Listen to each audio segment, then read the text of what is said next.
నమస్తే, నా పేరు డాక్టర్ ప్రజ్ఞ, పల్మనాలజిస్ట్, మెడ్యునేటెడ్ హాస్పిటల్, పాలకొల్లు. ఈరోజు మనం వరల్డ్ లంగ్ క్యాన్సర్ డే సందర్భంగా ఊపిరితిత్తుల క్యాన్సర్ గురించి అవగాహన పెంచుకుందాం.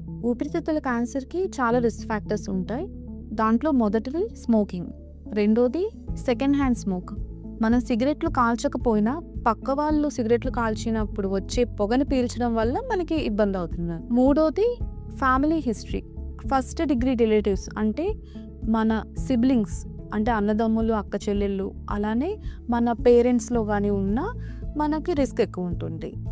ఇంకొకటి ఏజ్. పెరుగుతున్న ఏజ్తో పాటు మనకి లంగ్ క్యాన్సర్ వచ్చే రిస్క్ కూడా పెరుగుతుంది.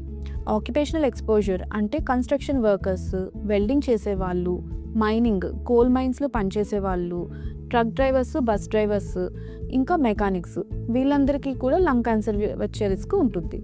లంగ్ క్యాన్సర్ పేషెంట్స్ ఎలాంటి కంప్లైంట్స్తో ప్రెజెంట్ అవుతారంటే దీర్ఘకాలిక దగ్గు, అంటే 3 వారాలకు మించిన దగ్గు, దగ్గులో రక్తం పడడం, బరువు తగ్గడం, ఆకలి వేయకపోవడం, నీరసించిపోవడం, గొంతు బొంగులకు పోవడం, ఛాతీలో నొప్పి, ఇంకా ఆయాసం. ఇటువంటి లక్షణాలు కనిపించినట్లయితే నిర్లక్ష్యం చేయకండి. ఎవరికి లంగ్ క్యాన్సర్ స్క్రీనింగ్ అవసరం? 50 నుంచి 80 సంవత్సరాల వయసు ఉన్న వాళ్ళు, 20 ప్యాకేజ్ కన్నా ఎక్కువ స్మోకింగ్ హిస్టరీ ఉన్న వాళ్ళు, ప్రస్తుతం ధూమపానం చేస్తున్న వాళ్ళు, 15 సంవత్సరాల క్రితం స్మోకింగ్ మానేసిన వాళ్ళు. ఈ హై రిస్క్ గ్రూప్ వాళ్ళు ప్రతి సంవత్సరం లో డోస్ సిటీ స్కాన్ ద్వారా ఊపిరితిత్తుల క్యాన్సర్ని ముందుగానే గుర్తించే అవకాశం ఉంటుంది. ఊపిరితిత్తుల క్యాన్సర్ అనేది ధూమపానం చేసే వారికి మాత్రమే కాదు, చేయని వాళ్ళకి కూడా వచ్చే ఛాన్స్ ఉంటుంది. మీ ప్రమాదాన్ని తెలుసుకోండి, లక్షణాలు వస్తే గుర్తించండి, అవసరమైతే స్క్రీనింగ్ చేయించుకోండి. లంగ్ క్యాన్సర్ని ముందుగానే గుర్తిస్తే మెరుగైన చికిత్స అవకాశాలు ఉంటాయి. Thank you.